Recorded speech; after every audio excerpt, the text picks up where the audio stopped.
അന്യായം ചെയ്തു കൂട്ടുമ്പോൾ ഓർത്തോണം, ഇതൊരു കണക്ക് രേഖപ്പെടുത്തുന്നുണ്ട്. ഇതിനെല്ലാം ഒരു കണക്കുണ്ട്. എല്ലാം വീട്ടിൽ തീർത്തിട്ട് പോകാൻ പറ്റൂ. ഒരു കാര്യം ഞാൻ പറയട്ടെ, എനിക്കും നിങ്ങൾക്കും ബാധകമാണ്.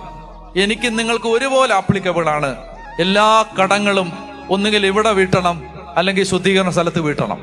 ഞാൻ എന്താ പറഞ്ഞേ? എല്ലാ കടങ്ങളും ഒന്നുകിൽ ഇവിടെ വീട്ടണം, അല്ലെങ്കിൽ ശുദ്ധീകരണ സ്ഥലത്ത് വീട്ടണം. ഇതില്ലാതെ ഒരു മനുഷ്യന് മോചനമില്ല.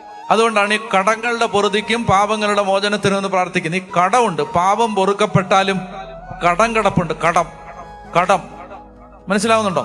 അപ്പൊ അതുകൊണ്ട് ഈ ജീവിതത്തിൽ അന്യായങ്ങൾ ചെയ്തു കൂട്ടുമ്പോ, ഒത്തിരി മനുഷ്യരുടെ കണ്ണുനീര് വീഴ്ത്തുമ്പോ, ഒരുപാട് പേര് നമ്മളെ ശപിച്ചും പ്രാഗി ഇറങ്ങി പോകുമ്പോ, ഒത്തിരി പേരെ ഈ ധാർഷ്ട്യവും ധിക്കാരവും കൊണ്ട് പീഡിപ്പിക്കുമ്പോ, വേലക്കാരന് കൂലി കൊടുക്കാതിരിക്കുമ്പോ, ന്യായമായ കൂലി പ്രതിഫലം മനുഷ്യന് കൊടുക്കാതെ പീഡിപ്പിക്കുന്ന സമയത്ത്, അന്യായ കൊള്ളപ്പലിശ ഉണ്ടാക്കുന്ന